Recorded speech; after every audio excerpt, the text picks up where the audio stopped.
Hey to all, this is Alan Ignacio, the diva that you love. Kasama ko, aking kumaring ultra maldita. Hi, this is Alex Brasas. This is The Kitty Show. Ariana Natalia Kiyan Showbiz Edition. At ang pag-uusapan natin ngayon ay isang different kind of love.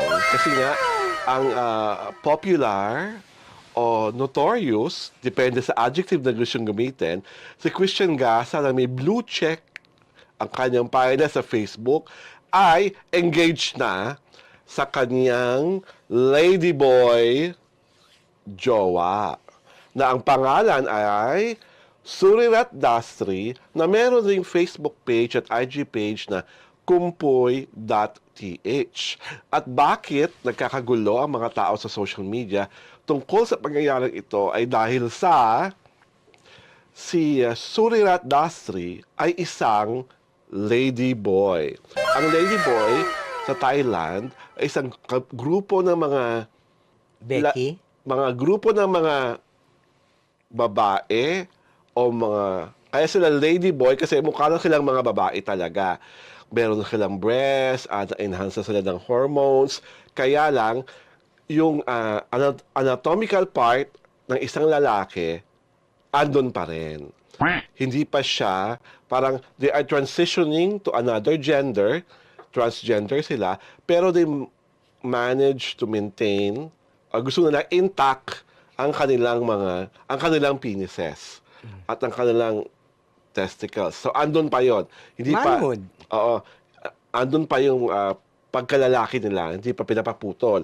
So, yun ang type of person na minamahal ni Christian Albert Gaza. Mare, what can you say about this? Ano ba sabi ni Christian and what do you think of it? Hindi ko alam. Kasi I do not know Christian Gaza. On a personal level. Personally. So I don't know kung totoo siya sa kanyang sinasabi.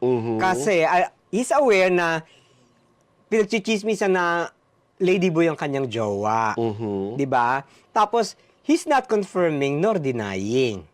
Di ba? Eh kasi, you are being blunt in your area sa social media. Oh, kasimple-simple. Never pa ba kayo nag-sex para hindi mo malaman kung ano siya, ladyboy siya o hindi? Di ba? I mean, you could have stated with finality kung ladyboy nga siya o hindi. Knowing na sobra kang sobra kang prangka nga di ba? Ngayon, parang nawala yung respeto ko sa'yo. Kasi pwede mo namang, ladyboy siya, anong pakialam nyo, di ba? Dapat ganun ang statement. Hindi siya ladyboy. Operada na siya. Di ba ganun ang statement? Eto hindi may shroud of mystery pa siyang drama. Di ba? Well, I think yung shroud of mystery sa una lang. Dahil sa kanyang parang pinaka-latest Facebook post, sinabi naman na Christian Gaza na ladyboy talaga siya. Ladyboy. Ladyboy talaga siya. At hindi niya kinakailan na ladyboy ito. At mahal niya ito kahit ladyboy ito. Inamin niya pa nga na parang 51% of whatever shares of his company, Ginib na niya. binigay niya na sa kanyang ladyboy jowa. So, siguro sa una, hindi niya alam kung ano magiging reaction, kaya parang takot pa siyang aminin kung sino. Pero ngayon, talaga sinasabi niya talaga na ang fiancé ko, kasi wala po ako. 4 hours ago lang. 4 hours ago nga. Hindi niya dinidebunk. Hindi niya dinidebunk. Inaamin niya. Hindi niya pinapasinungalingan din. Na ladyboy Diba? talaga siya. So, sa akin, kung talagang this woman makes you happy, we'll just hope totoo yung relasyon mo. Kasi siyan, Christian, kilalang kilala ka sa mga paandar mo dati, di ba? May mga pa-post pa yun ng mga I love you billboards para kung kani kayo ng mga artista. I don't think this is for real. Feeling mo gimmick ito. You know why? Okay. Di ba there was even a report na nangutak pa siya kay Boss Toyo ng pambili ng engagement ring? Dito. Rich that he is, mangungutang ka kay Boss Toyo? Hello! Di ba parang, ano yun? So parang there are pieces of the puzzle na kaduda-duda. Oo, Diyos ko. gimikerong numero uno to eh. Oh, so why will we believe him? Diyos ko, Day. So kahit in-announce sila sa buong mundo, kanya engagement, may duda ka pa rin, sis? Of course! Ah. That guy is not real. Mhm. Di ba? Hindi naman siya Diyos ko, ang daming drama sa buhay na Paano pag nagpakasal na? Kung ikakasal sila? Pag nagpakasal na sila, baka sakaling maniwala pa ako. Okay. Diyos ko, Day. Pero pag hindi sila nagpakasal, which is, to me, is tawag dito, very, very possible, gimmick lang talaga, di ba? So, ibig mo sabihin, parang malalapit siya sa mga hiwalayang Bea Dominic. Hindi mo sila magka-legal, my God. Na-engage, tapos naghihiwalay rin. Oo, hindi. Mga katarantaduhan lang yung mga ganyang mga drama. O, tignan mo mga drama niya, di ba? Parang, Diyos ko, my God. No offense meant, si Ian Gasa, pero my God, you have had so many gimmicks in the past na pati ikaw, hindi mo na yata, alam kung ano yung gimmick at Hindi mo ba hindi. tandaan? Oo, hindi mo na My God! Diyos mio! And sa akin naman, looking at his pictures, I think, see, Christian Gasa has a face that really only a ladyboy can love. Diyos ko, my Lalo na God. kung yung ladyboy, gusto rin ng publicity.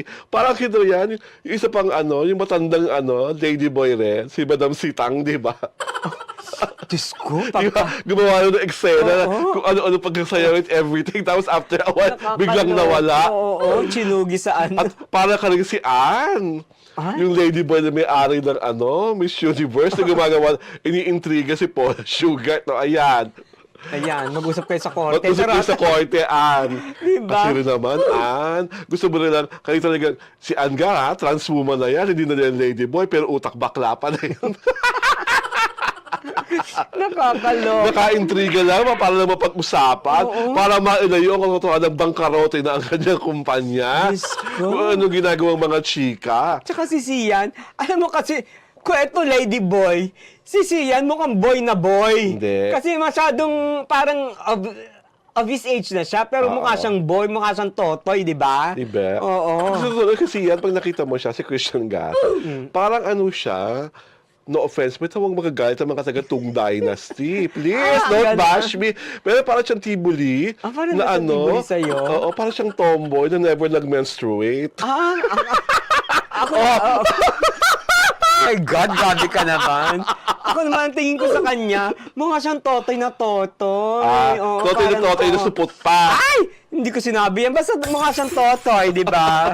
Parang walang sense of maturity, yung itsura niya. Ito naman ladyboy na to. Dami-dami naman magandang lalaki sa Thailand. Oo, Maraming mga maskulan. afam. Oo, mga maskulan. Maraming diba? mga afam. Baka, Ko? sabi mo nga akong gimmick, baka mapatas ang budget. Tsaka hindi, baka tumaas yung Pampadami ng premium. views. Oo. Tumaas yung premium ng lady Boy, boy. Oo, na oo. pag naghiwalay na ko, na, ibang Pero bibigyan na naman. ayaw paawat ang mga paanda. Oo, Hindi ko talaga God. alam kung dapat kong sabihin love wins. Ha?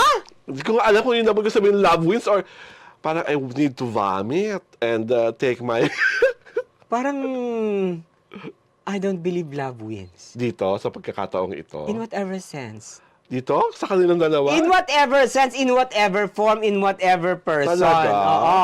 Meron naman mga nagmamahalang nagtagal. Bakit naman ang parents mo nagtagal? O love wins yon. Oo, pero tawag dito. Hindi, ewan ko, I'm not being cynical pero basta ang feeling ko, love never wins. Hindi, bakit kayo ng boyfriend mo ng ilang daang taon? Nung daang to. Di ba? 12 years lang. Oh, 12 years yun, ha? Ay, anong nangyari? Di, wala din. Ano ka ba? Eh, syempre, Diyos ko. kailangan niya mag-asawa at magkaanak. Oo nga, Ayaw mo oo. kasi magpabuntis. Diyos ko, ang matris ko, baliktad. Charot. Tsaka yung pitipita ko masikip. Tara! Lukarit kang bakla. Ang gusto kong malaman, Oh. to si Christian, pag nagjujug kayo, Christian, nakapag-compare notes sa kayo ng jowa mo. Aray ko, Sino my ang mas God. big in Japan? Sino ang mas big in Japan? Diyos Kasi, nakakita na kasi ako ng anatomical part ng isang ladyboy. At talaga yung anatomical part ng ladyboy, lumiliit because of the hormones that they drink. Nakukuluntoy. Talagang, parang nagiging sobrang liit na hindi mo maintindihan. Mm. So parang pag nakita mo siya, parang, ano ito? Tuldok, charot! Di ba? Kaya kung yan pagmamahalan, sige, Christian, nakademokrasyo naman tayo, kaya go lang. Gawin mo yan para sa ekonomiya. Magsama kayo ni Ladyboy mo. Ito po si Alwin Ignacio, the diva that you love. Kasama ko, aking kumaring Ultra Maldita. Hi, this is Alex Brosas. This is The Kitty Show, ang tarayan at talakayan Showbiz Edition.